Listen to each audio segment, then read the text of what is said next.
వారికి కూడా మందిరం స్థాపించి 25 సంవత్సరాలు అయింది.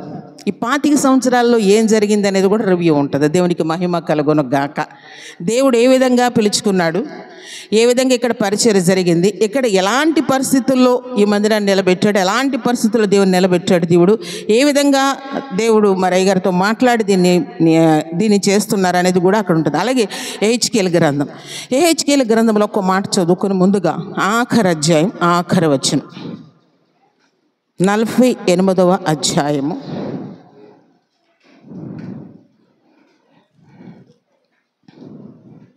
35వ వచనం సరే చదువుదాం.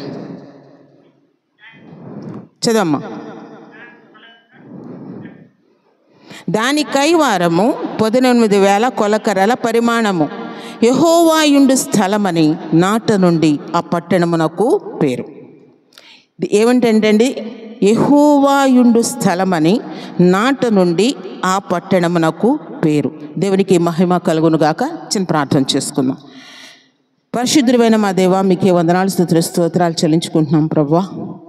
అయ్యా, నేనైతే అల్పురాలను, అయోగ్యరాలను, దౌర్భాగ్యరాలను, ఎన్నికలేని దాన్ని తండ్రి, అల్పురాలను మీ సిలువ చాటు మరుగుపరుచుకొని మీ స్వరంతో మాతో మాట్లాడి యెహెజ్కేలు గ్రంథం ధ్యానం చేయటం మీరు మాకు ఇచ్చిన గొప్ప ఈ కృపను బట్టి, ధన్యతను బట్టి మీకు వందనాలు, స్తుతులు, స్తోత్రాలు. అయితే నా ప్రభువా, అయా, ఈ యొక్క యెహెజ్కేలు గ్రంథములో ఏమైతే ఉంది, యెహెజ్కేలు ఎందుకు మీరు ఎన్నుకున్నారనేది ఒక్కసారి మేము ధ్యానం చేసుకోవాలని ఆశపడుతున్నాం ప్రభువా. కనుక నా తండ్రి, నన్ను మీ సిలువ చాటును మరుగుపరుచుకొని తండ్రి, మీరే మాతో మాట్లాడండి. ఏ మాటలు మీకు మహిమకరమైన మాటలు, ఏ మాటలు మీ నామాన్ని ఘనపరిచే మాటలు, ఏ మాటలు మీ నామాన్ని మహింపరిచే మాటలు, అవి మీరు మాతో మాట్లాడండి. మా నోట మీరు ఉంచమని మీ స్థలకు అప్పగించుకున్నాం. ఆత్మ సంగములతో చెప్పుచున్న మాట చెవి గలిగిన వాడు వినును గాక అని ప్రభువా, మా చెవులు తెరవచ్చండి, మా హృదయం తెరవచ్చండి. ఈ మాటలు మా హృదయాలు ముద్రించండి.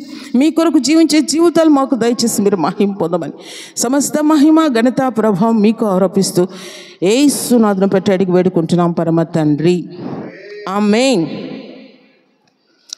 దాని కైవారము 18,000 కొలకరల పరిమాణము, యెహోవాయుండు స్థలమని నాట నుండి పట్టణమునకు పేరు. అంటే చాలా కార్యాలు యొక్క యెరూషలేములో జరిగిన తర్వాత ఏమంటున్నారంట? యెహోవాయుండు స్థలం అని దానికి పేరు. దేనికి పేరు? యెహోవాయుండు స్థలం అంటే యెరూషలేము. యెరూషలేము మహారాజు పట్టణం, దేవునికి ఇష్టమైనటువంటి పట్టణం.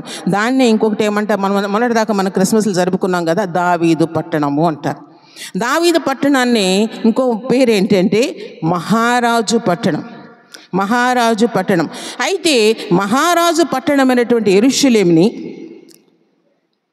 అక్కడున్న ప్రజలందరూ కూడా ప్రభు ఎంతగానో ప్రేమించి ఇశ్రాయేల్ని దేవుడు ఎంతగానో ప్రేమించి వారిని ఎక్కడో ఉన్నటువంటి వారిని, ఐగుప్తు చెరలో ఉన్నటువంటి వారిని అక్కడి నుంచి విడిపించి పాలు తెరలు ప్రవహించు దేశమైన కనానుకి, అంటే ఆ యొక్క యెరూషలేముకు నడిపించి అక్కడ ఉంచినప్పుడంట వారు ఏం చేశారు? దేవుని యొక్క మాట వినక వారందరూ కూడానంట దేవునికి లోబడిన వారుగా ఉన్నారంట. అంటే దేవుడు వేకువని ఆయన యొక్క ప్రవక్తలను పిలిచి అక్కడికి పంపించి, అయ్యా, మీరు చేస్తుంది మంచి పని కాదు, మీరు అందులో నుంచి విడిపించబడి, అంటే ఏ దేశానికి వచ్చారో ఆ దేశంలో ఉన్నటువంటి అన్యజనులతో మీరు సంబంధాలు పెట్టుకుంటున్నారు, వాళ్ళు చేస్తున్నట్టుగా అన్యాచారాలు మీరు చేస్తున్నారు, అలాంటి పరిస్థితి మనకొద్దు అని ప్రవక్తల ద్వారా, యిర్మీయా ప్రవక్త ద్వారా, యెహెజ్కేలు ప్రవక్త ద్వారా దేవుడు సెలవిచ్చినప్పటికి కూడా వారంతా మాత్రం కూడా లోబడిన వారుగా ఉన్నప్పుడంట దేవుడు ఆ యొక్క యెరూషలేము పట్టణాన్ని ఏం చేశాడండి?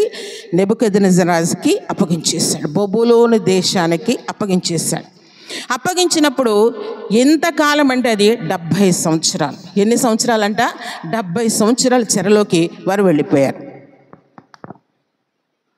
70 సంవత్సరాల చెరలోకి వాళ్ళు వెళ్ళారంట. ఆ 70 సంవత్సరాలు ఎక్కడ ఉన్నారంటే బబులోను దేశంలో వాళ్ళు ఉన్నారు.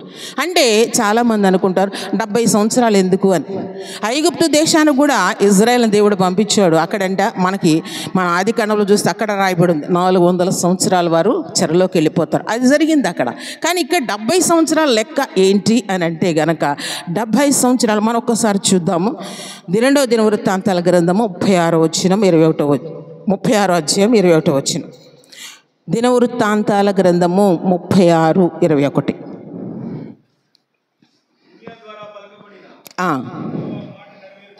ఆ, ఆ, ఆ, ఆ, అనుభవించాను. అంటే దీని గురించి లేవికాండంలో రాయబడి ఉంటుంది, స్పష్టంగా రాయబడి ఉంటుంది. దాని అర్థం ఏంటి, 70 సంవత్సరాలు ఏంటి అని అంటే గనక, ఇశ్రాయేలీలకి దేవుడు కనాను దేశాన్ని అప్పగించినప్పుడు వాళ్ళంటే నాటని తోటలు, వారు కట్టకుండా ఉన్నటువంటి కట్టిన ఇండ్లు వాళ్ళకి ఇచ్చి సకల విధములైన పదార్థాలతో, భోజన పదార్థాలతో కూడినటువంటి, అంటే ఎంతగా దేవుడు వారిని ప్రేమించి అవన్నీ కూడా ఇస్తారంట. వారు అక్కడ రాయబడి ఉంది, వారందరూ కూడా ఏం చేశారండి, తిని మదించి యెహోవాను మరచిరి. ఆ మాట స్పష్టంగా రాయబడి ఉంది.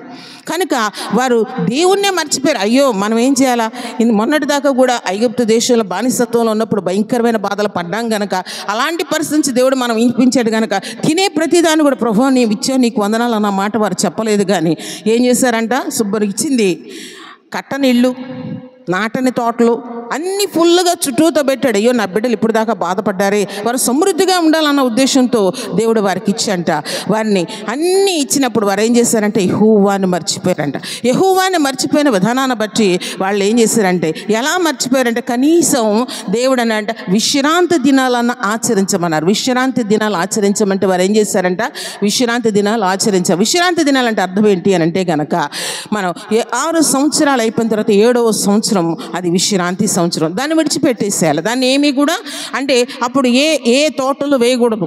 అవి ఎవరికి అప్పగించాలంటే బీదవారికి, వాటికయ్యే కాసిన కాయలు కానీ అవి కానీ అవంతా కూడా వాళ్ళకి ఇచ్చేయాలి. అలాగే 7 సంవత్సరాలు అయిన తర్వాత, అంటే 7 ఏళ్ళు 49 కదా, అయితే 50వ సంవత్సరం సునాద సంవత్సరం, దాన్ని కూడా ఏం చేయాలి, వాళ్ళు విడిచిపెట్టేయాలి. భూమిని ఎంత మాత్రము కూడా వారు సేద్యం చేయకూడదు. అది విశ్రాంతి సంవత్సరం. కనుక ఆ విధంగా చూస్తారంట వాళ్ళు ఏం చేశారంట, అలా విడిచిపెట్టుకోకుండా అది కూడా సేద్యం చేస్తే దేవుడు లెక్కేశాడు. ఎన్ని సంవత్సరాలు వచ్చిందంట, 70. అవన్నీ లెక్కకు వచ్చేసినాయి. అక్కడ మీరు విడిచిపెట్టారు, విశ్రాంతి సంవత్సరాలు మీరు విడిచిపెట్టుకుని ఉన్నారు కనుక దేవుడు లెక్కేస్తే ఎన్ని వచ్చినాయి, 70 సంవత్సరాలు. కనుక ఆ 70 సంవత్సరాలు భూమికి విశ్రాంతి కలుగులాగన మీరు 70 సంవత్సరాలు ఎక్కడికి వెళ్ళిపోవాలా, ఈ ప్రాంతాన్ని విడిచిపెట్టేసి మీరు బబులోను దేశానికి వెళ్ళిపోండి. 70 సంవత్సరాల భూమికి విశ్రాంతి. ప్రియ దేవుని బిడ్డ, మనం అనుకుంటున్నాము అంటే విశ్రాంతి సంవత్సరాలు వాళ్ళు ఆచరించకపోతేనే 70 సంవత్సరాలు వారిని చెరగ పంపించిన దేవుడు. పోయిన సంవత్సరం ఇంతవరకు మన లైఫ్లో దేవుణ్ణి నమ్ముకొని ఎన్ని ఆదివారాలు నువ్వు మానేసావు, ఎన్ని ఆదివారాలు దేవుని మందిరంలో ఉన్నావు, ఎన్ని ఆదివారాలు దేవునికి తృప్తికరమైనటువంటి ఆరాధన చేస్తాం, ఎన్ని ఆదివారాలు దేవుని సన్నిధిలో ఉన్నావు అంటే భూమి గురించే విడిచిపెట్టిన దేవుడు ఒక్క దినం దేవుని మందిరంలో గట్ట 1000 దినముల కంటే శ్రేష్టమైన దేవుడు మాట్లాడినప్పుడు దాన్ని విడిచిపెడతాడా? దానికి దేవుడు లెక్క చూడా? ఖచ్చితంగా లెక్క చూస్తాడు. దాన్ని ఖచ్చితంగా దేవుడు అడుగుతాడు. కనుక 70 సంవత్సరాలు ఏమైందంట, వాళ్ళు ఖచ్చితంగా బబులోను దేశంలో 70 సంవత్సరాలు వారి చెరలోకి రావాల్సిన పరిస్థితి వచ్చింది.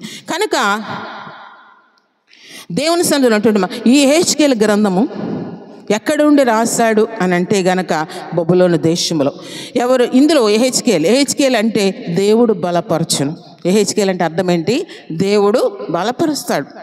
అలాగే జేక్ అని పేరు పెట్టుకుంటారు, టీడీ జేక్స్ అంటారు సరే. జేక్ అంటే బలపరచటం, అంటే ఎల్ అంటే ఏంటి, యెహెజ్కేల్ అంటే దేవుడు బలపరచును అని అర్థం. అలాగే ఈ 48 అధ్యాయాలు ఇందులో అయితే 20 సంవత్సరాలు యెహెజ్కేలు పరిచర్య చేశాడు. ఎన్ని సంవత్సరాలండి, 20 సంవత్సరాలు తను పరిచర్య చేశాడు. పెద్ద ప్రవక్తల్లో వన్ ఆఫ్ ద, చాలా మంచి పెద్ద ప్రవక్త ఆయన, గుడ్ ప్రాఫిట్. అంటే ఎవరెవరు పెద్ద ప్రవక్తలు ఎవరెవరు చెప్పండి అమ్మా. సీక్వెన్స్ యెషయా, యెర్మియా, యెహెజ్కేలు, దానియేలు వరుసగా. ఎలాగా, యెషయా, ఇర్మియా గ్రంథం అయ్యగారు చెప్తున్నారు, యెషయా పొద్దున్నే ధ్యానం చేస్తున్నాము రోజు. అలాగే యెహెజ్కేలు గ్రంథం ప్రతి మంగళవారం ధ్యానం చేస్తున్నాము. ఇంకెవరున్నారు? దానియేలు మిగిలి ఉన్నాడు. దేవునికి మహిమ కలుగును గాక. దేవునికి స్తోత్రం. నలుగురు పెద్ద ప్రవక్తలు. పెద్ద ప్రవక్తల్లో కూడా అంటే విస్తారంగా వారి ప్రవచనాలు చెప్పిన వారుగా ఉన్నారు. దేవునితో ఎక్కువ అనుబంధం కలిగిన వారుగా ఉన్నారు, సంబంధం కలిగిన వారు, దేవునితో అంటే చాలా ఇంటిమెసీ అంటే క్లోజ్ రిలేషన్షిప్, దేవునికి హృదయానికి దగ్గరగా ఉన్నటువంటి వారు వారి లైఫ్లో చాలా సాక్రిఫైస్ చేస్తారు దేవుని కొరకు. అంటే ఏం చేశారంట? దేవుని కొరకు వారు చాలా అంటే వారి జీవితం ముఖ్యం కాదు కానీ ప్రభు పరిచర్య ముఖ్యం అనుకుని వారు దేనికైనా కానీ సిద్ధపడి దేవుని పరిచర్య చేసిన వారిగా ఉన్నారు. దేవునికి మహిమ కలుగును గాక. ఎందుకని ఆ ప్రవక్తల గురించి అంత గొప్పగా దేవుడు రాయించాడంటే వాళ్ళ లైఫ్లో సాక్రిఫైస్ ఉంది. హెచ్కేల్ గ్రంథంలో మనం మీకు చెప్పాల్సిన గొప్ప విషయం ఏంటంటే అంటే మన హార్ట్ టచ్ అయ్యే విషయం, ఒక మంచి విషయం ఉంటుంది. 24:16 ఉంటుంది. 24:16 దేవుడు అంటున్నాడు, హెచ్కేలు నేను నిన్ను పిలిచా, నేను నిన్ను వాడుకుంటున్నా, నీకు మంచి దర్శనాలు చూపిస్తూ ఉన్నాను, కానీ ఏంటంట నీ కన్నులకు ఇంపైన దానిని నీ యొద్ద నుండి నేను అబ్బా ఏమంటున్నాడండి? కన్నులకి ఇంపైంది ఏంటంటే హెచ్కేల్కి తనకిష్టమైన భార్య అండి. తనకిష్టమైన భార్యని దేవుడు అంటున్నాడు, నీ కన్నులకు ఇంపైన దాన్ని నేను ఒక్క దెబ్బతో తీసివేస్తున్నాను. అయితే తీసివేస్తే ఏం చేయకూడదంట? నువ్వు ఏడవకూడదు, అంగలార్చకూడదు, ఏడవకూడదు, నువ్వు మౌనంగా ఉండాలంట. ఎలాగా? బహుగా ప్రేమించిన భార్య, తను ఎంతగానో ప్రేమించినటువంటి తన కన్నులకు ఇంపు అంటే తనకి ఎంత ఇష్టమో ఆ భార్య అంటే, అంత ఇష్టమైన భార్య నీ కన్నులు ఎదుటి నుండి నేను తీసివేస్తున్నాను. నువ్వెంత మాత్రము కూడా బాధపడకూడదు, నువ్వు ఏడవకూడదు, కన్నీరు కార్చకూడదు, నువ్వు మౌనంగా ఈ రాత్రి అక్కడే ఉండు. ఎక్కడ ఉండాలా? నీ భార్య దగ్గర కూర్చుని ఉండు. నువ్వు తెల్లారు తీసుకెళ్ళి ఏం చేస్తావు? తన్ని భూస్థాపన చేసి అని అంటాడు, కానీ నువ్వు ఏడవకూడదు అంటున్నాడు. ఒక్కసారి ఆలోచించండి. ఇష్టమైన భార్య, అందులో ఎలా అంటున్నాడు? కన్నులకి ఇంపైనటువంటి భార్య చనిపోతే ఏడవకుండా ఉంటాం సాధ్యమా? ఏమనుకుంటారంటే తనివి దగ్గర ఏడ్ చేస్తే బాధపోద్దు అనుకుంటారు. కానీ దేవుడు ఏమంటున్నాడు? కన్నీరు కార్చవద్దు, ఏడవద్దు అంటున్నాడు. అలా దేవుడు ఏదైతే చెప్పాడో తనకిష్టమైంది అయినా, తన కన్నులకి ఇంపైంది అయినా ఎంత మాత్రము కూడా హెచ్కేల్ బాధపడలేదు, కన్నీరు కార్చలేదు. దేవుడు ఏం చెప్పాడో అదే ఆ మాత్రంగా చేశాడు. దానికి ఏది సాదృశ్యంగా దేవుడు చెప్పాడంటే, యెరూషలేము నాకు ఇష్టమైంది, మహారాజు పట్టణం, నేను కోరుకున్న పట్టణం యెరూషలేము. ఎందుకంటే అంత ఇష్టమైనటువంటి యెరూషలేము పట్టణం నేనేం చేస్తున్నానంటే గనక నా శత్రువుల చేతికి దాన్ని అప్పగించేస్తున్నాను. ఎవరి చేతికి అప్పగిస్తున్నాను? శత్రువుల చేతికి అప్పగిస్తున్నాను. శత్రువు అయినటువంటి ఎవరు? నెబుకద్నెజర్ రాజు నేనే నియమించా, నేనే రప్పిస్తున్నా. ఎందుకంటే ఇక్కడున్న ప్రజలు నా మాట వినట్లేదు. ఏం చేస్తున్నారంటే యెరూషలేములో దేవుని యొక్క మందిరంలోనే ఏం చేస్తున్నారంటే వాళ్ళు విగ్రహారాధన చేస్తున్న వారుగా ఉన్నారంట. దేవుడు సహించలేకపోయాడు. దేవుని మహిమ దేవుని మందిరంలోంచి వెళ్ళిపోయింది. అందుకని దేవుడు అంటున్నాడు, వద్దు. ఇక అప్పుడే సొలొమోనుకే దేవుడు ఆజ్ఞ ఇచ్చేసాడు. ఏమని? ఎంతకాలం మీరు నా మాట వింటారు, ఎంతకాలం మీరు నాకు లోబడి ఉంటారు, అంతకాలం మందిరం ఉంటుంది, ఆ తర్వాత మందిరం కూల్చివేయబడుతుంది అన్నారు. అలాగే నెబుకద్నెజర్ని ఆ దేశం మీదకి రప్పించాడు. ఆ మందిరాన్ని కూల్చేశారు. ఆ యొక్క ప్రాకారాలని అన్ని కాల్చేశారు. అక్కడున్న యవ్వనస్తులైన మగపిల్లలు లేదు, ఆడపిల్ల లేదు, ఏమి లేదు, తీసుకొచ్చి మందిరంలో వారందరూ కూడా చంపేసిన వారు. బహు భయంకరమైన పరిస్థితి అక్కడ ఉంది. అంటే దేనితో పోల్చాడంటే, నాకు ఆయనకి ఇష్టం యెరూషలేము, పరమ యెరూషలేముకి మనం వెళ్ళేటప్పుడు ఎలా వెళ్తామంట? మగోళ్ళైనా ఆడోళ్ళైనా అందరం కూడా మనందరం కూడా వధువు సంఘంగా ఉండి మనం పరలోక రాజ్యానికి వెళ్తాం కనుక వధువు సంఘంగా ఉన్న ఆ సంఘం నేను దాన్ని తీసివేస్తున్నాను కనుక దానికి సాదృశ్యంగా యెహెజ్కేలు భార్యని నేను తీసేసానని దేవుడు చెప్తున్నాడు. అలా పోల్చి ప్రతీది కూడా పోలికలతో ఇది ఎలా ఉంది కనుక ఇది ఎలా చేస్తున్నానని యెహెజ్కేలుకు చూపించి మరి దేవుడు ఆ విషయం చేశాడు. అయితే అసలు యెహెజ్కేలుని దేవుడు ఎంతగా వాడుకున్నాడు మనం మొదటి అధ్యాయంలో చూస్తే, మొదటి అధ్యాయం అంతా కూడా మనం ధ్యానం చేసుకున్నాం. ఆయన కెబారు నది దగ్గర కూర్చుని ఉన్నాడంట. కెబారు ఎక్కడది? బబులోనులో కెబారు నది దగ్గర అక్కడ కూర్చుని ఉన్నప్పుడంట ఆయనకు దర్శనం కలిగింది. ఏంటంటే ఆకాశము నుండి అగ్ని గోళముగా ఉన్నదంట. అది ఉత్తర దిశ నుంచి వస్తూ ఉందట. ఆ వస్తున్నప్పుడు దాన్ని చూశాడు. అది చూస్తున్నప్పుడంట అందులోంచి ఏమొచ్చినాయంట అండి? కెరూబులు వచ్చినాయంట. దేవునికి మహిమ కలుగును గాక. మనం స్పష్టంగా కెరూబుల గురించి, సెరూపుల గురించి మనం ఒక్క యెషయా గ్రంథం 6వ అధ్యాయం మొదట వచ్చి అక్కడి నుంచి చూస్తే అక్కడే రాయబడి, ఇక్కడ మహాస్పష్టంగా రాయబడి ఉంటుంది. ఎంత చక్కగా రాయబడి ఉంటుందంటే అందులోంచి వచ్చినప్పుడు అంట ఎవరు కనపడుతున్నారంటే అండి, అందులో తళతళ మెరుస్తున్నటువంటి అవి కనపడినాయి అంట. అవి ఎలా ఉన్నాయి అని అంటే ఒక్కసారి మనం చూద్దాం. చూడండి, 10వ వచనం చదవండి. ఆ 4 ఎదుటి ముఖ రూపములు మానవ ముఖము వంటిది, కుడి పార్శ్వపు రూపములు సింహ ముఖము వంటివి, ఎడమ పార్శ్వపు ముఖములు ఎద్దు ముఖము వంటివి, 4 పక్షిరాజు ముఖము వంటి ముఖములు కలవు. వాటి ముఖములు రెక్కలను వేరువేరుగా ఉండెను. ఒక్కొక్క జీవి రెక్కలలో ఒక రెక్క రెండవ జతతో ఒకదానితో ఒకటి కలిసి ఉండెను అని ఉంటుంది. కనుక ఈ ఎక్కడ అని అంటే 10వ అధ్యాయానికి మనం వెళ్ళేసరికి అక్కడ రాయబడి ఉంటుంది. ఎవరు అని అంటే గనక కెరూబులు. ఎవరంట? కెరూబులు. అంటే కెరూబులు ఎలా ఉంటారు? మనం ప్రార్థన చేస్తాం కదా ఇప్పుడు కూడా, ప్రభువా నువ్వు పరమండలమందు అత్యున్నతమైన సింహాసనమందు నువ్వు ఆసీనుడు ఉండగా కోటాను కోట్ల దేవదూతలు కెరూబులు అని అంటాం మనం కదా. చూడండి 10వ అధ్యాయంలో 5వ వచనం చదవండి అమ్మా. దేవుడైన సర్వశక్తుడు పలుకున్నట్లుగా కెరూబుల రెక్కల చప్పుడు బయటికి ఆవరణం వరకు వినబడును. ఈ పేర్లు ఎక్కడ రాయబడి ఉంది? 10వ అధ్యాయంలో రాయబడి ఉంది పేరు. ఏమని? కెరూబుల రెక్కలు అని. అంటే ఇక్కడ మొదటి అధ్యాయంలో మనం చూస్తే గనక ఏమని ఉన్నదంటే అండి, వాటి ముఖ రూపములు. మనం ఎప్పుడు కూడా అనుకోం కదా కెరూబులు అంటే దేవదూతల్లానే ఉంటాయి అనుకుంటాం. కానీ దేవదూతలు వేరు, కెరూబులు వేరు. కెరూబులు ఏంటంటే కెరూబుల యొక్క ఆ పని ఏంటంటే అవి ఎలా ఉంటాయి అని అంటే గనక వాటి ముఖ రూపం అంట 4 ముఖాలు. అంటే ముందు ముఖం ఎలా ఉంటుంది? మానవ ముఖం. కుడి పార్శ్వం ఎద్దు ముఖం, అవునా? కుడి పార్శ్వం సింహముఖం, ఇటు ఎడం పార్శ్వం ఎద్దు ముఖం, వెనకాల పక్షిరాజు. ఎలా అంట? వెనక పక్షిరాజు. ముందు ఎలా ఉంటుందంట? ముందు ముఖ భాగం ఎలా ఉంటుంది? మానవ ముఖం. కుడి పార్శ్వం సింహం. అలాగే ఎడం పార్శ్వం ఇటువైపు ఎలా ఉంటుందంట? ఎద్దు ముఖం. వెనక వైపు ఏముంటుంది? పక్షిరాజు. అంటే ఈ 4 కూడా దాదాపుగా మానవ ముఖం. అంటే దేవుడైన మరి యేసయ్య ఆయన ఏం చేశాడు? పరలోకమును విడిచిపెట్టి ఆయన యొక్క దైవత్వాన్ని విడిచిపెట్టి మానవుడిగా ఈ లోకానికి వచ్చాడు గనక అదేంటంట?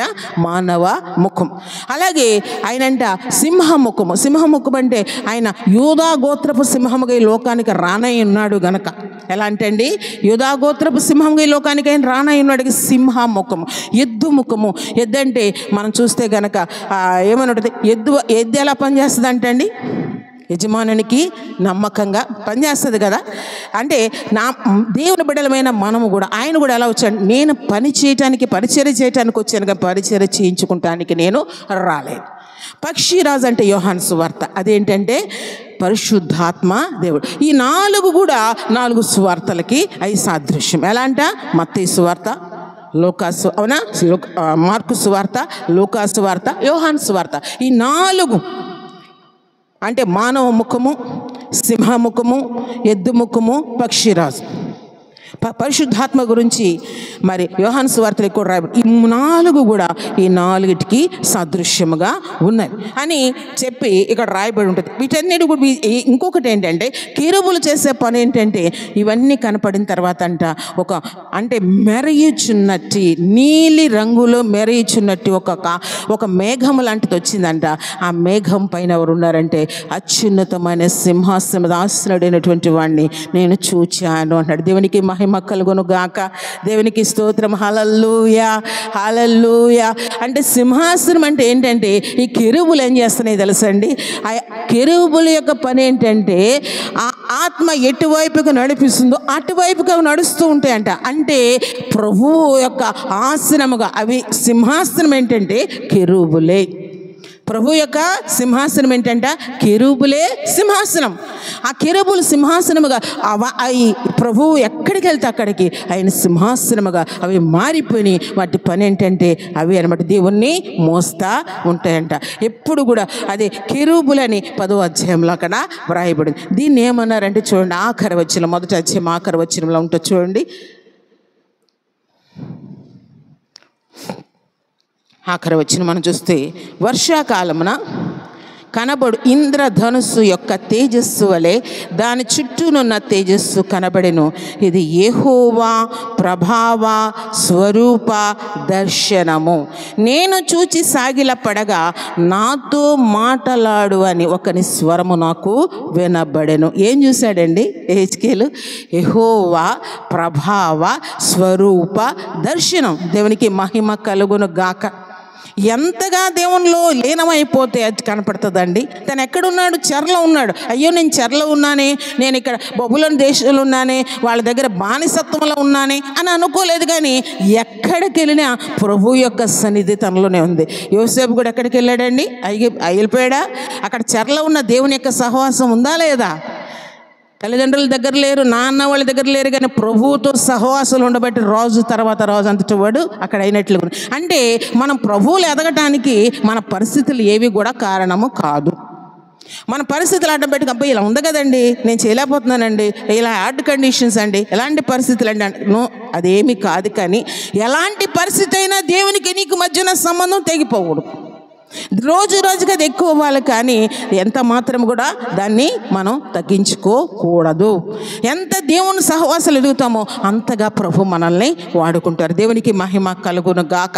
ఇంత గొప్ప దర్శనం చూచి దేవునితో పాటు ఉన్నటువంటి యెహెజ్కేలు దేవుడు అంటున్నాడు, ఒక్క దెబ్బతో తీసేస్తారంటే ఎంత మాత్రం కూడా బాధ. మనం చిన్నదానికి ఎన్ని మేలులు పొందుకుంటా, చిన్నప్పటి నుంచి మనం ఎన్ని మేలులు పొందుకుంటే ఎంత దాకా వచ్చి ఎంతవరకు బ్రతుకున్నాం. ఈరోజు బ్రతుకున్నాం అంటే దేవుని కృపే కదా. కానీ ఏమంటావు, ఏదైనా చిన్న బాధ కలిగితే ఎవ్వరికి లేదు, నాకే వచ్చేసింది బాధ అనేస్తాం.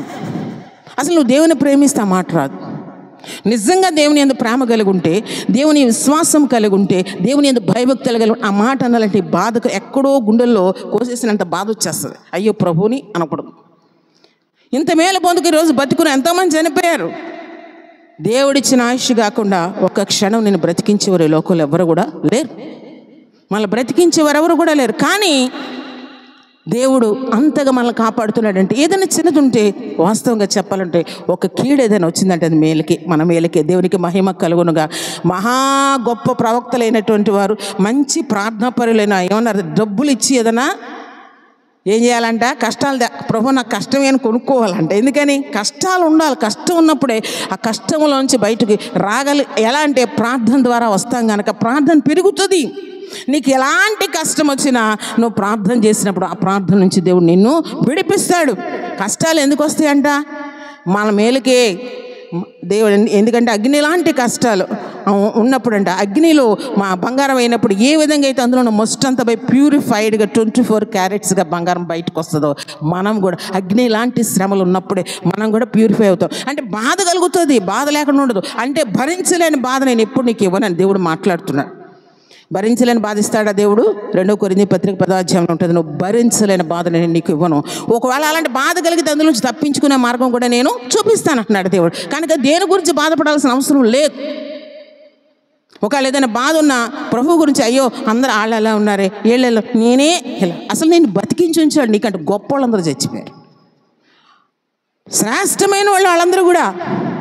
కానీ నీ ద్వారా ఏదో గొప్ప కార్యం దేవుడు నువ్వు ఇంకా టైం ఇస్తున్నాడు దేవుడు, ఎందుకంటే ఆయన కార్యం ఏదో చేయాలని. కనుక గుర్తుంచుకుని దేవునికి మహిమకరంగా మనం ఉందాం. వీళ్ళందరూ వీళ్ళ లైఫ్లో ఎంత గొప్ప సాక్రిఫైస్ ఉన్నాయంటే, ఏది చేయమన్నారో అదే చేశారు వీళ్ళందరూ కూడా. ఇంకొక మాట మనం చూస్తే, మనం ఇదే 37వ అధ్యాయంలో మనం చూస్తే కనుక అక్కడ ఉంటుంది. అంటే ఇందులో ఉన్నటువంటి ఒక ప్రత్యేకమైనటువంటి వాటిని నేను చెప్తున్నాను. 37వ అధ్యాయంలో ఏముంది చెప్పండి? 37వ అధ్యాయంలో ఏముందంట? ఎండిపోయిన ఎముకలు. నాకు హెజ్కేలు గ్రంథంలో ఎప్పుడో ఒకసారి విన్నది, అది ఒక్క ప్రసంగమే నేను విన్నాను. ఎక్కడ కూడా నేనేమి అసలు హెజ్కేలు గురించి నాకేం తెలియదు.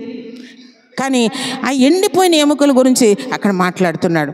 హెజ్కేలు ఎక్కడికి పంపించాడంట? ఎండిపోయిన ఎముకల ఇళ్ళకి పంపించాడు. పంపించి అక్కడి నుంచో అన్నాడు. మనలాంటి వాళ్ళైతే పారిపోయి వచ్చేసేవాళ్ళేమో. ఆయన నిలబడ్డాడు. ఏం చేయమంటే అప్పుడు ప్రవచించు. ఏమంటున్నాడు? ఎస్, దేవునిలో ఉన్న మనము కొన్ని సందర్భాల్లో అంటాడు ప్రభు, అమ్మ నువ్వు అక్కడికి వెళ్తున్నా వాళ్ళ కోసం ప్రభు వాళ్ళ కోసం ప్రార్థన, వాళ్ళని కొడతారో తిడతారో, ఎందుకు వచ్చిన గొడవలు మెదలకుండా వచ్చేస్తుంటాయి చాలా సందర్భాలు. అది నువ్వు వాక్యం నువ్వు ప్రకటించాలన్నా, ఎవరికైనా ఈ సాక్ష్యం చెప్పాలన్నా పాస్టర్ గారే అక్కర్లేదు. దేవుడు ఏం చేసి సర్వ సృష్టి గ్రేట్ కమిషన్ ఏంటంటే మన సర్వ సృష్టికి వెళ్ళి సకల జనులకు కూడా సువార్త ప్రకటించమని అందరికీ చెప్పాడు దేవుడు. ఒక్క అనాయింటింగ్ దేవుని సేవకుల దగ్గర ఉంటుంది, అనాయింటింగ్ అది ప్రజల దగ్గర ఉండదు. వాళ్ళు ప్రార్థన చేస్తేనే అద్భుతాలు జరుగుతాయి. చాలామంది పాస్టర్ గారు చేస్తున్నారు, నేను కూడా బాగా ప్రార్థన చేస్తున్నానుగా, ఒక ఆవిడ అలాగే మంచిగా ప్రార్థన చేస్తున్నాము, బాగా ప్రార్థన చేయతల్లి నువ్వు అది అని పాస్టర్ గారు కొంచెం ఎంకరేజ్ చేసి మాట్లాడితే బయటికి వెళ్ళి పాస్టర్ గారు ఎలాగో తలమే చేయబెట్టి ప్రార్థన చేస్తాను, నేను కూడా చేస్తానని వెళ్ళి తలమే చేయబెట్టి ఆమెలో ఉన్న దురాత్మ ఇంకా పట్టుకుని వదులుతలే. మళ్ళీ ఎవరి దగ్గరికి వచ్చింది? మళ్ళీ పాస్టర్ గారి దగ్గరికి వస్తే కనుక ప్రార్థన నీ సాక్ష్యం చెప్పు, కొంత బలపరచు, ఏ వాక్యం విన్నావో, కానీ తలమై చేతులు పెట్టి అయి కాదు. సర్వ సృష్టికి వెళ్ళి సువార్త ప్రకటన నీ జీవితంలో చేసిన మేలు నువ్వు చెప్పాలి, చెప్పకపోవటం కూడా తప్పే. సమూయేలు ఏమంటున్నాడు? ఇశ్రాయేలు గురించి నేను ప్రార్థన చేయకపోవటం పాపం అంటున్నాడు. కనుక ప్రార్థన చేసేవారుగా మనం ఉండాలి. ఎవరైతే నశించిపోతున్నారో, నశించిపోయిన వారిని రక్షించడానికి దేవుడు ఈ లోకానికి వచ్చాడు. ఒకవేళ దేవుడు నిన్ను బలపరిచి, ఒకవేళ దేవుడు నీకు ప్రేరేపణ ఇచ్చి వారి గురించి ప్రార్థన చేయమంటే అవసరమైతే ఉపవాసం ఉండైనా ప్రార్థించి ఆత్మ రక్షించబడితే అది నీ ఖాతాలోకి ఉంటుంది. దేవునికి మహిమ కలుగును గాక. ఆమేన్. ప్రార్థన ఉండాలి మన జీవితంలో. ఇంకోటి ఏముండాలా? వినేసి మౌనంగా వెళ్ళిపోయిన వల్ల నువ్వు వెళ్ళ ఉపయోగం ఏమీ లేదు. కానీ నువ్వేం చేయాలంటే నీ జీవితంలో దేవుడు చేసిన మేలు అనేక మందికి చెప్పాలి. అందుకే దేవుడు అన్నాడు, ఎండిపోయిన ఎముకల దగ్గరికి ఎవరిని పంపించాడంటే హెచ్కేలను పంపించాడు. చూద్దామా 37వ అధ్యాయం మనం చూస్తే అక్కడ ఉంటుంది. గడగడమను శబ్దం అక్కడ వచ్చాను.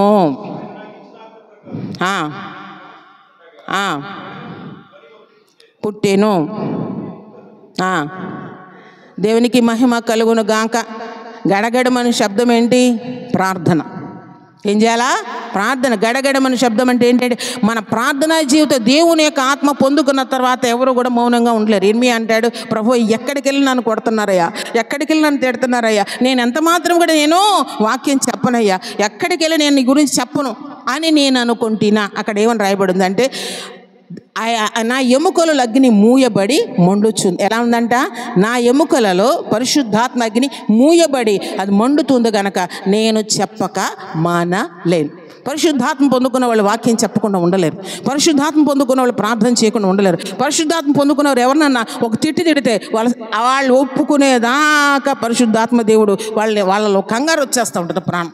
దాన్ని ఒక తప్పు చేసిన, ఒక ఎవరైనా అనవసరంగా తిట్టినా, ఏదైనా చిన్న మాట ఏదైనా అనకూడని మాట అన్నా మనసులో ఏమో గలిబిలైపోతుంది. దాన్ని ఒప్పుకుంటేనే కానీ ఆ మనశ్శాంతి, ఆ పీస్ఫుల్నెస్ రావు. కనుక పరిశుద్ధాత్మ పొందుకున్న మనం ఎలా ఉండాలంటే గనక దేవుని మహిమార్థం అనేక మందికి ఎవరిని నువ్వు పనిచేసే చోట నీ ఆఫీసులో ఎంతోమంది ఉంటారు, వారికి స్వార్థ ప్రకటించాలి, వారి గురించి ప్రార్థన చేయాలి. నువ్వు ప్రార్థన చేయి, ప్రభు కార్యాలు చేస్తారు. దేవునికి మహిమ కలుగును గాక. మనం ఎక్కడుండి ప్రార్థన చేసి ఢిల్లీలో ఏంటి, అమెరికాలో ఏంటి, ఎక్కడ ఉన్నా కానీ అక్కడ కార్యం చేస్తాడు దేవుడు. అలాంటి ప్రార్థన మనం చేయాలి. యెహెజ్కేలు దేని గురించి ప్రకటించాడంటే ప్రభావం, దేవుని యొక్క ప్రభావం గురించి ప్రకటించాడు. దేని గురించి ప్రకటించాడు? యెహెజ్కేలు దేవుని యొక్క ప్రభావం గురించి ప్రకటించిన వాడిగా ఉన్నాడు. దేవుని యొక్క ప్రభావం, దేవుని యొక్క మందిరంలోంచి దేవుని యొక్క ప్రభావం వెళ్ళిపోయిందంట. కానీ మరలా వారు సరి చేసుకుని ఇశ్రాయేలు అందరూ కూడా దేవుని సన్నిధిలో మోకరించి కన్నీరు గార్చి ప్రార్థన చేసినప్పుడు దేవుని యొక్క మహిమ మరలా దేవుని మందిరంలోకి అక్కడ వచ్చినట్లుగా మనము చూస్తూ ఉన్నాం. ఆ మందిరం 40 అధ్యాయంలో మనం ఇక్కడ లోతులు మనం చూస్తున్నాం. ఏంటంటే ఎండిన శబ్దం అంటే ఎండిన ఎముకలు లాంటి ఎండిన ఎముకలన్నీ కూడానంట అక్కడికి వెళ్ళినప్పుడు ఎప్పుడైతే నోరు తెరిచి ప్రవచించి మనం చెప్పినప్పుడు ప్రవచిస్తున్నప్పుడు యెహెజ్కేలు ఆ ఎముకలను గడగడమని శబ్దంతో కుట్టుగా అతుక్కుపోయినాయి అంటే దేవునికి మహిమ కలుగును గాక. దేవునికి స్తోత్రం. హల్లెలూయా. అన్నీ అతుక్కుపోయేలా మహాసైన్యముగా అయిపోయినట్టు దేవునికి స్తోత్రం. హల్లెలూయా. ఇప్పుడు నువ్వు వెళ్ళి అక్కడి నుంచో నేను చేస్తా కార్యం అంటలేదు దేవుడు. నువ్వు వెళ్ళి నోరు తెరిచి ప్రవచించు. ఎర్ర సముద్రం ఉంది ఎదురుగుండా, వెనకాల ఫరో సైన్యం వచ్చేస్తూ ఉన్నారు. మోషే అక్కడ ఉండి ఏం చేస్తున్నా, ప్రభువా కొంచెంసేపు ఉంటే నన్ను కొట్టేలాగా నేను ఏం చేయను ప్రభువా అనేసి అక్కడ ఉండి ప్రార్థన చేస్తుంటే, ప్రభు ఇది ప్రార్థన చేసే సమయం కదా, నీ చేతులు ఏముంది దాన్ని సముద్రం వైపు చూపు. ఏమంటున్నాడు దేవుడు? నువ్వు చూపించు, నువ్వు మాట్లాడమంటున్నాడు. అంటే దేవుని మాటలు ఎవరు నోట ఉంచారంటే దేవుని సేవకుని నోట ఉంచారు కనుక మోషే ఆ యొక్క సముద్రం చూసి అలా ఆజ్ఞాపించినప్పుడు అంట సముద్రం 2 పాయలకి అయిపోయింది. దేవునికి మహిమ కలుగును గాక. గ్లోరీ టు ద జీసస్, హల్లెలూయా. హిందువులో ఒక సామెత చెప్తారు, శంఖంలో పోయి తిరిగి తీర్థం కాదంట అంటారు, వాళ్ళకి బాగా తెలుసు. అంటే దేవుని దాసుల నోట ఆయన మాట ఉంచుతారు. అది ప్రభావం కలిగిన మాట, ప్రభావం కలిగిన మాట. ఆ మాట అనగానే అది జరుగుతుంది. దేవునికి మహిమ కలుగునుగాక. దేవుడు అభిషేకించిన సేవకులకి, విశ్వాసులకి, బయట ఉన్న వారికి తేడా ఏంటంటే దేవుని అభిషేకం వారి మీద ఉంటుంది, దేవుని మాట వారి నోట ఉంటుంది. ఆ ప్రభావం కలిగిన మాట వారు మాట్లాడినప్పుడు అద్భుతాలు అక్కడ జరుగుతాయి. ఎర్ర సముద్రం పాయలుగా అయిపోయింది. దేవునికి మహిమ కలుగునుగాక. యోర్దాను దగ్గరికి వెళ్ళేసరికంట యాజకుల అరకాళ్ళు, ఆ పాదములు ఆ నీటిని తాకగానే దిగుగా ఉన్న నీళ్ళు ఎగువకి వెళ్ళిపోయి ఆగిపోయినాయి. అంటే దేవునికి స్తోత్రం. హలవరి క్లౌర సికందర వర షర్రబ హల్లెలూయా. ప్రభావం, ప్రభావం, అంత ప్రభావం. ఎందుకో తెలుసా? వాళ్ళ భుజాల మీద మందస్సం ఉంది. దేవునికి స్తోత్రం. హల్లెలూయా. ఏముంది? వాళ్ళ భుజాల మీద మందస్సం ఉందండి. దేవుని మోస్తున్నారు వాళ్ళు. గ్లోరీ. వాళ్ళు దేవుని మోస్తున్నారమ్మా. ఆయన హృదయం అంతా కూడా దేవునితో నింపబడి ఉంది కనుక వారి నోట దేవుని మాట ఉంచుతుంది. ఇంకో మాట దేవుడు చెప్తున్నాడు ఏంటంటే, వారికి చెప్పకుండా నేనేం పని చేయను అంటున్నాడు దేవుడు. వారికి తెలియజేస్తానంటున్నాడు. అబ్రహాముకి చెప్పకుండా వెళ్ళి అది ఏది కూడా ఆయన చేయలేదు. నా స్నేహితుడైన అబ్రహాముకి చెప్తా అన్నాడు. ఆయన నా సేవకుడికి చెప్పకుండా నేను చేయను అంటున్నాడు. కనుక ఆయన చెప్తాడండి సమస్తం. గడగడ మన శబ్దం అంటే ఎంతమంది ఎండిపోయిన స్థితిలో ఉన్నారు. 2024 సంవత్సరం 25లోకి వచ్చారు. దయచేసి ఆ ఎండిన స్థితిలో ఉండవద్దు. కానీ ఎలా ఉండాలంట? దేవుని సన్నిధిలో ఉన్నప్పుడు ఎండిన స్థితి నుంచి విడిపించబడి ఆ నరాలంట, ఆ యొక్క ఎముకలన్నీ కూడా చక్కగా స్కెలిటల్ లాగా వచ్చేసినాయి. అందులోకి ఏమొచ్చిందంట? రక్త మాంసాలు వచ్చినాయంట. దేవుడు జీవంతో జీవము కలుగునట్లు నువ్వు ప్రవచించమన్నప్పుడు జీవము కలుగును గాక అని ప్రవచించగానే దేవుడు జీవముతో వారిని ఇప్పుడు మహాసైన్యం అయిపోయారు. దేవునికి స్తోత్ర, గ్లోరీ. దేవుని సైన్యముగా మనం ఉండాలి. దేవుని పని చేసేవారుగా మనం ఉండాలి. ఎవరో ఏదో కొట్టేస్తారు, రాబోయే దినాలన్నీ కూడా భయంకరమైనవి, ఏ మంచి కాదు. కానీ ఆ విశ్వాసం ఇప్పటి నుంచి నీలో ఉండాలి. చిన్నదానికి తప్పిపోవటం ఇప్పటి నుంచి అలవాటు చేసుకుంటే ఏదేమైనా నా దేవుని కొరకు నేను బ్రతకాలి అనేది నీ గుండెల్లో ఉంటే నువ్వు ఉంటావు. చావుకైనా పర్వాలేదు, ఏదైనా పర్వాలేదు, సేవ చావంటే ఏదైనా పర్వాలేదు, దేవుని నిలబడిన శక్తిని దేవుడు ఇస్తాడు. అసలు ఎంతోమంది హతసాక్షులు అయిపోయారంటే నేను అనుకుంటాను, ఒక్కొక్కసారి బాగా ఆలోచిస్తాను. వాళ్ళు హతసాక్షులు అయిపోయారు అని అంటే వారి ప్రాణం కంటే ఎక్కువగా దేవుని ప్రేమించారు గనక హతసాక్షులు అయిపోయారు. దేవునికి స్తోత్రం. హల్లెలూయా. వాళ్ళ ప్రాణం కంటే ఎక్కువగా తృణప్రాయం నా ప్రాణం అనుకున్నారు అంతే. వాళ్ళు దేవుని ప్రేమించారు కనుక వారి ప్రాణాన్ని దేవుని కొరకు అర్పించిన వారిగా వారు ఉన్నారు. స్టెఫెన్ రాళ్ళతో కొడుతుంటే ఏం దర్శనం చూశాడు?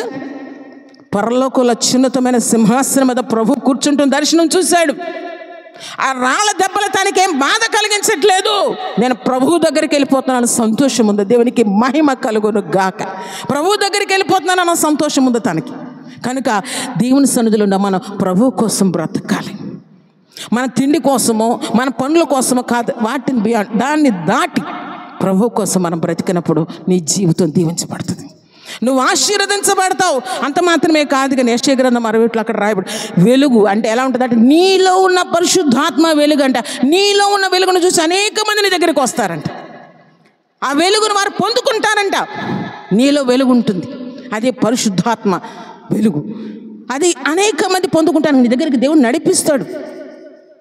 దేవుని కలిగి ఉంటే సమస్తం కలిగి ఉంటారు ప్రియ దేవుని బిడ్డ. కనుక ఎండిన ఎముకల దగ్గరికి ప్రభు పంపించినప్పుడు అంటే యెహెజ్కేలు అక్కడికి వెళ్ళినప్పుడు ఏ విధంగా వారు జీవం పొందుకున్నారు.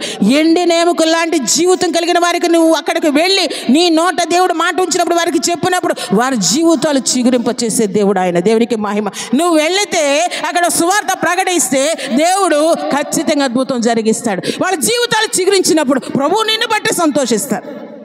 ఏం చేస్తారంట? ప్రభు నిన్ను బట్టి సంతోషించి పరలోకంలో ఏమిస్తారంటే ఆయన జయించు వానికి జీవ వృక్ష ఫలములను నేను ఇస్తాను, కొత్త పేరు నేను ఇస్తానని ప్రభు మాట్లాడుతున్నారు కదా. కనుక దేవుని సందులో మనం ఏం చేయాలంటే ఆ రోజు యెహెజ్కేలు అక్కడ ఎండిపోయిన ఎముకల దగ్గరికి వెళ్ళడానికి ఆ లోయలోకి వెళ్ళటం. ప్రపంచమే లోయ, అందరి బ్రతుకులు అలాగే ఉన్నాయి. పైకి భక్తి కలిగిన వారు అంటున్నారు కానీ దేవుని శక్తిని ఆశ్రయించిన వారికి ఎవ్వరు కూడా ఉండలేకపోతున్నారు.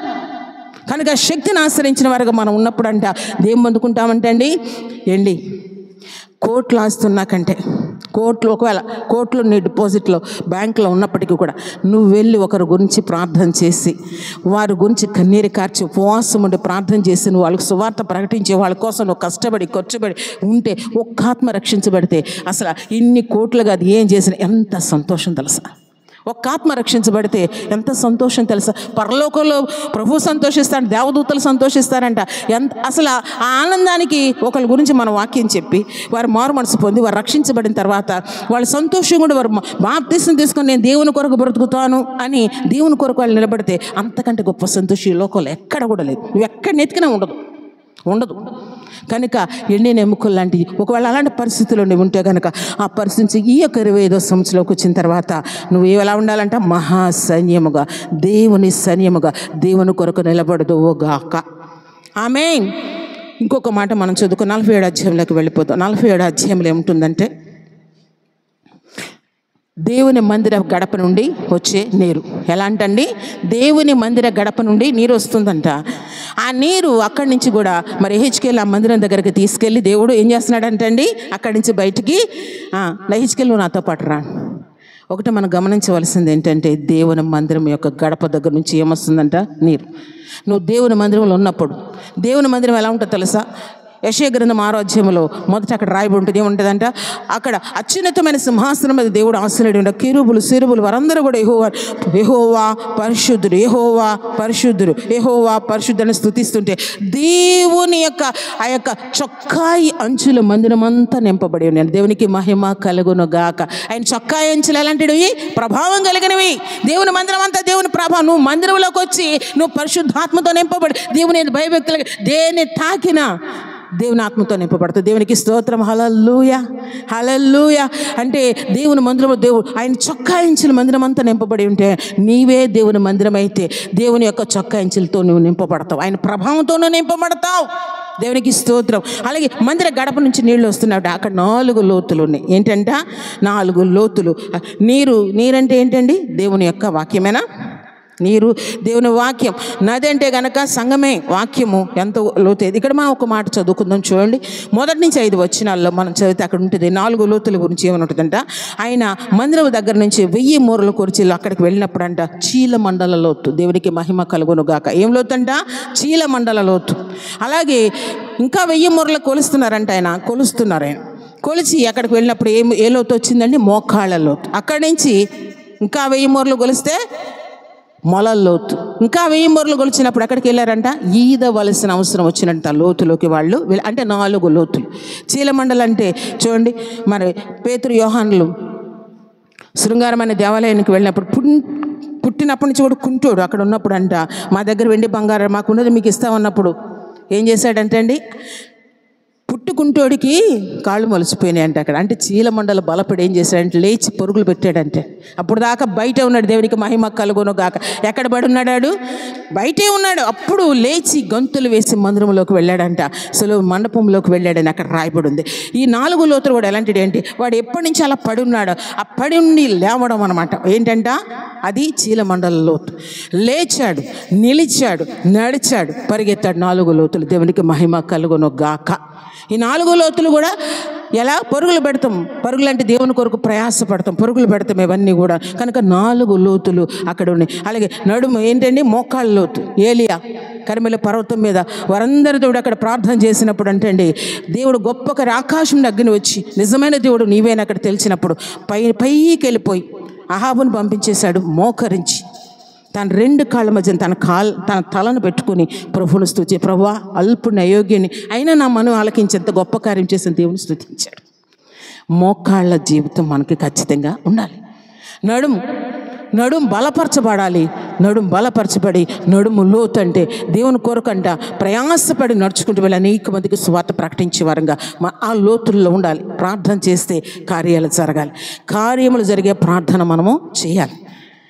ఏదవలసినంత లోతు. దేవునికి మహిమ కలుగును గాక. ఫిలిప్పు పరుగులు పెట్టాడండి. దేనికోసం, ఆత్మల సంపాదన కోసం పరుగులు పెట్టాడు. కానీ ఎలీషా దగ్గర ఉన్న ఆయన ఏం చేశాడు, అవి సంపాదించాడు. వాటి కోసం కాదు, ఇది సమయమా అంటున్నాడు ప్రభు. కనుక ప్రభు కోసం పరుగులు పెట్టేవారు ఆ లోతుల్లో మనం ఉండాలి. అది కొంచెం ఆ 4 లెవెల్స్ దాటి వచ్చిన తర్వాత అంట నది అవతలకి ప్రభు తీసుకెళ్లారంట. అక్కడ ఏమున్నాయంట? నదికి ఆవులను ఇవలను జీవ వృక్ష ఫలాలు ఏమన్నాయంట? అయ్యే నెలకు కాపు ఆ జీవవృక్షం నీవే. నువ్వు దేవుని కలిగి ఉంటే నెలకి కాపు కాస్తావు. ఎలా ఉంటావంటే నీ నోట్లోంచి వచ్చే మాటలు అనేక మందిని బలపరుస్తే, స్వస్థపరుస్తాయి. దేవునికి మహిమ కలుగును గాక. ప్రభువు నడమ నువ్వేం బాధపడకని చచ్చిపోయి క్యాన్సర్ వచ్చి నువ్వు చచ్చిపోతాడని పడుతూ నువ్వు చెప్పిన మాటల్లో ఉన్న ప్రభావం అని బతికిస్తుంది. దేవునికి స్తోత్రం. హల్లెలూయా, హల్లెలూయా. ఆ విధంగా దేవుడు మనల్ని వాడుకొనును గాక. అంటే ఆవులను ఈవులను ఏమని అంటే జీవవృక్ష ఫలాలు. ఈ లోకంలో ఫలాలు, ఆత్మీయ ఫలాలు మనం కలిగి ఉంటే, ఆత్మీయ ఫలాలు, కృపా వరాలు మనం కలిగి ఉంటే పరలోకంలో ఉన్న జీవవృక్ష ఫలాలు దేవుడు మనకి ఇస్తాడు. దేవునికి మహిమ కలుగును గాక. దేవునికి స్తోత్రం. హల్లెలూయా.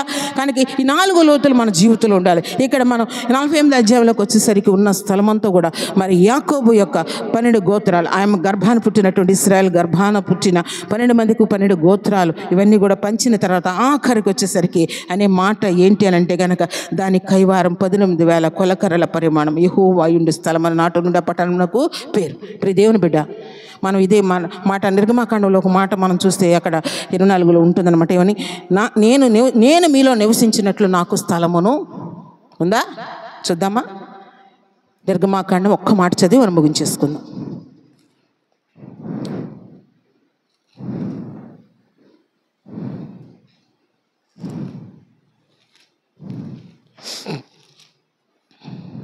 నేను మీలో ఆమేన్. ఎలా అంటే నేను వారిలో నివసించినట్లు వారు నాకు పరిశుద్ధ స్థలమును నిర్మించవలెను. అంటే వారిలో నివసించినట్లు దేవుని కొరకు ప్రత్యేకమైనటువంటి స్థలాన్ని నియమించి దేవుడు వాళ్ళు ఏం చేశారంటే అప్పుడు టబర్నికల్ అంటే ప్రత్యక్ష గుడారాన్ని కట్టారు. ఆ తర్వాత సొలొమోను మందిరం కట్టారు. కానీ ఈ రోజున దేవుని మందిరం ఎవరంట? మనమే. మన హృదయమైనుండు స్థలముగా ఉన్నప్పుడంట దానికి ఏమని పేరు పెడతారంట? ఇది యెహోవా యుండు స్థలం అని దానికి పేరు. దేవుని బిడ్డవని నీకు పేరు. నిన్ను బట్టి మనుషులకు భయం నేను కలుగు చేస్తాను అంటున్నాడు దేవుడు. నీ యందు భయభక్తులు, నీలో భయం ఉంటే, దేవుని యందు భయం ఉంటే, భక్తి ఉంటే కనుక ఈ సంవత్సరంలో దేవుని సన్నిధికి మన 25వ సంవత్సరంలోకి వచ్చిన మనం ఎలా ఉండాలంట? దేవుని నామ మహిమార్థం దేవుడు ఉండే స్థలముగా నీవు ఉన్నప్పుడంట ఎక్కడంటే ఎంతమంది దగ్గరికి వెళ్తావో అంతమందికి కూడా దేవుని సువార్త ప్రకటించినప్పుడు వారు కూడా ప్రభువు నమ్ముకుంటారు. ప్రభువా నా హృదయంలో నువ్వు నివసించిన ఆయన, నువ్వు నాలోకి రా, నీ బిడ్డగా నన్ను చేసుకో ప్రభు, నీ కొరకు నేను పనిచేయాలి, నీ కొరకు కష్టపడాలి, ఖర్చు పడాలి, అనేక ఆత్మల సంపాదన నాకు కావాలి అనుకోవాలి. ఈ లోకంలో సంపాదనకి నీకేమి ఉండదు. ఎందుకంటే అదేన్ని లోకంలో లయమైపోయాయి కనుక అవి కాదు. లేవు వద్దు అని కాదు, కానీ దాని మీద దృష్టి ఉంచొద్దు, ప్రభు మీద దృష్టి ఉంచండి. ఏ దృష్టి నీకు తగలదు. దేవునికి మహిమ కలుగును గాక. ఏ సాతాను దృష్టి నీ మీద పడదు. ప్రభు మీద దృష్టి ఉంచు. ప్రభు కోసం మనం జీవిద్దాం. దేవుని నా మహిమార్థం 25వ సంవత్సరంలో ఎలాంటి పరిస్థితులు ఉన్నా ప్రభు కొరకు మనం నిలబడినప్పుడు అంట ప్రభు సన్నిధి మన చుట్టూ ఉంటుంది. ఆయన ప్రభావంతో దేవుడు నేను కప్పును గాక. ఏ కాబోతుంటే ఆయన పుట్టినప్పుడు ప్రభావం పోయిందట, ప్రభావం పోయింది. కానీ ఇప్పుడు వచ్చింది ప్రభావం 12 సంవత్సరాలు. అవునా? రక్తస్రావంతో కలిగిన స్త్రీ ప్రభు వస్త్రం అలా పట్టుకోగానే మళ్ళీ ప్రభావం తిరిగి వచ్చిందండి. దేవునికి స్తోత్రం. హల్లెలూయా. అట్టి ప్రభావంతో దేవుడు మనందరినీ నింపును గాక. ప్రభు ఉండే స్థలముగా దేవుడు మనల్ని చేయును గాక. అది కష్టమైన నష్టమైన ప్రభు నేను నీ కొరకు బ్రతుకుతాను నువ్వు చెప్తే ప్రభు సంతోషపడతాడు. నేను నీ కోసం బ్రతుకుతాను ప్రభు, నా కోసం నువ్వు ప్రాణం పెట్టావయ్యా, నీ కోసం నేను బ్రతుకుతానయ్యా, నీ కోసం నేను జీవిస్తానయ్యా, నీ కోసం ఏం చేయడానికి నేను సిద్ధంగా ఉన్నాను ప్రభు అని ఒక్క మాట నువ్వు చెప్పగలిగితే నీ దగ్గరే ఉంటాడు ప్రభు. నీ ముందు నువ్వు వెనుకను ఆయన యొక్క ప్రభావం ఆవరించి ఉంటుంది. ఎంతగానో ప్రభు నేను దీవిస్తాడు. నువ్వు చేసే ప్రార్థన అనుకుంటున్నావు నాకు ఒక్కడికే దీవెనగా ఉంటుంది అనుకుంటున్నావేమో, కానీ తరతరాలకి దీవెనగా ఉంటుంది. అలాంటి ప్రభావం కలిగిన ప్రార్థన మనం చేయాలి. దేవునికి మహిమ కలుగును గాక. రేన్హార్డ్ బోంకే గారు ఆయన ఎంత ప్రార్థనాపరుడో చెప్పలేదు. ఆయన ఇండియాగా వచ్చి ఇండియాలో ఆయన స్వార్థ ప్రకటించాలని చెప్పేసి అక్కడ పెట్టారు. మీటింగ్లు పెట్టినప్పుడు అంటే ఆయన ఇక్కడికి వస్తున్నాడు కనుక ఇక్కడ స్వార్థ ప్రకటించకుండా ఆయన చంపేయాలని చెప్పేసి ఏం చేశారు జనాలు కొంతమందిని, అంటే ఈ ఏ చేస్తారే కదా పూజలు చేసి అవి చేసే వాళ్ళని రప్పించారంట. కొన్ని శక్తులు ఆయన మీదకి పంపిస్తే ఆయన చనిపోవాలి. అనంట ఎంతో చాలా డబ్బులు వెచ్చించి వారిని పిలిపించి ఎక్కడో అడవిలో ఉండి ఒక రోజు చేశారంట, 2 రోజుల మీటింగులకి.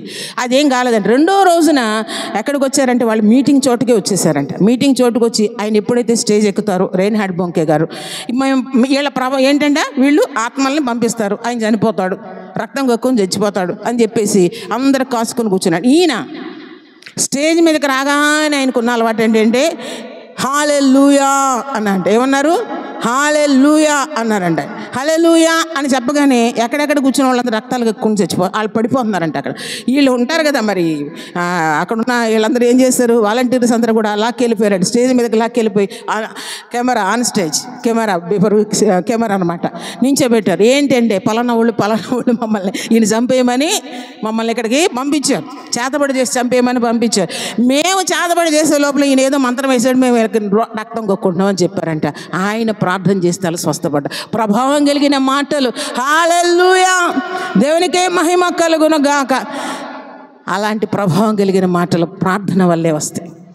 మనం ప్రభు సన్నిధిలో కనిపెట్టి ప్రార్థన చేసినప్పుడు ఆ ప్రభావంతో దేవుడు మనల్ని నింపును గాక. 25వ సంవత్సరాలు దేవుని ప్రభావంతో మనం నింపబడి ప్రభు కొరకు పనిచేద్దాం, ప్రభు కొరకు కష్టపడదాం, ఖర్చు పెడదాం. అటు దీవెన ఆశీర్వాదం ప్రభు మనందరికీ దయచేయను గాక. చిన్న ప్రార్థన చేసుకుందాం. పరిశుద్ధుడైన మా దేవా, మీకే వందనాలు, స్తుతులు, స్తోత్రాలు. యెహెజ్కేలు గ్రంథంలో వచ్చి మీరు మాతో మాట్లాడారు ప్రభా. యెహెజ్కేలు ఎంతగా మీతో ఏది చెప్పారో అది చేశాడు, ఏది చూపించారో అక్కడికి వచ్చాడు, ఆత్మ రూపాన్ని తీసుకెళ్లారు, మాట్లాడారు బాబు. ప్రభు ఎంతో బాగా నాయన యెహెజ్కేలు వాడుకుని, యెహెజ్కేలు గ్రంథం పరిశుద్ధ గ్రంథంలో రాయబడి ఉంది నాయన. వారి జీవితంలో ఎంతో సాక్రిఫైస్ ఉంది నాయన. మీ కొరకు నాయన వారి జీవితంలో ఉన్న ప్రభు అయ్యా ఏది చేయటానికైనా వారు సిద్ధపడ్డారు ప్రభు. అందుకే పెద్ద ప్రవక్తలు అయిపోయారు ప్రభు. ఒక పని చేస్తే ఎంతో సంతోషపడతాం, మా బతుకంతా ఒక పని అనుకుంటాం, కానీ మీ కొరకు నిలబడాలని, మీ కొరకు పని చేయాలనేటువంటి తృష్ణ మనం లేదేమో. నాత ఎండిన ఎముకల్లా ఉన్నామేమో. ఎండిన ఎముకల్లాంటి పరిస్థితి నుంచి మమ్మల్ని విడిపించి గొప్ప సైన్యముగా చేసి మీ యొక్క బలమైన పరిశుద్ధాత్మ అభిషేకంతో మమ్మల్ని నింపున. పరిశుద్ధాత్మ పూర్ణులుగా సిద్ధపాటు చేసి పనికి మాల వాళ్ళగా కాదు నాయన, ప్రయోజకులుగా మీ కొరకు నిలబడతాని సహాయం దయచే. ప్రభావం కలిగిన మాటలు మన నోట అనేక మందికి ప్రయోజనకరంగా మేము ఉంటాం, సహాయం చేయండి. ఎంతోమంది నశించిపోతున్నారు బాబు, వారి గురించి ప్రార్థించి వారిగా మీ సన్నిధిలోనే మేము ఉండటానికి, మా బ్రతుకుల మీదటే నా ప్రభు నిర్దోషులుగా నిందారహితులుగా మేము ఉండే నాయన, పరలోక రాజ్యానికి వారసులుగా ఉంటాయి, పరమేశ్వరులకు యోగ్యులుగా ఉంటాను, మీ బిడ్డగా ముద్రించబడటానికి. అయ్యా పరలోక జీవవృక్ష ఫలాలు మేము నాయన తీసుకోవాలంటే ఈ లోకంలో ఫలభరితమైన జీవితం కావాలి నాయన. ఆత్మీయ ఫలాలు ఉండాలి, కృపా వరాలతో మేము నింపబడి ఉన్నప్పుడు నాయన అయ్యా పరలోకంలో జీవవృక్ష ఫలాలకి అర్హులుగా ఉంటాం బాబు. దయతో జ్ఞాపకం చేసుకొని ఆ విధంగా మమ్మల్ని దీవించి ఆశీర్వదించమని యెహెజ్కేలు వలె ప్రభావం కలిగిన మాటలు ఉన్నాయి. ప్రభావం గురించి చెప్పడానికి నాయన అయాటి ప్రభావం మేము పొందుకుంటే ధ్యానం చేస్తుండగానే ప్రభావంతో నింపినావు నాయన. అందును బట్టి మీకు వందనాలు, స్తుతులు, స్తోత్రాలు. అయ్యటి ప్రభావంతో మమ్మల్ని అందరినీ నింపండి ప్రభు. రాత్రికాల సమయం ముందు మేమందరూ ఎంతమంది బిడ్డలు అయితే ఉన్నారు యేసునామములో వారందరూ కూడా దేవుని యొక్క ప్రభావంతో దేవుడు నింపును గాక.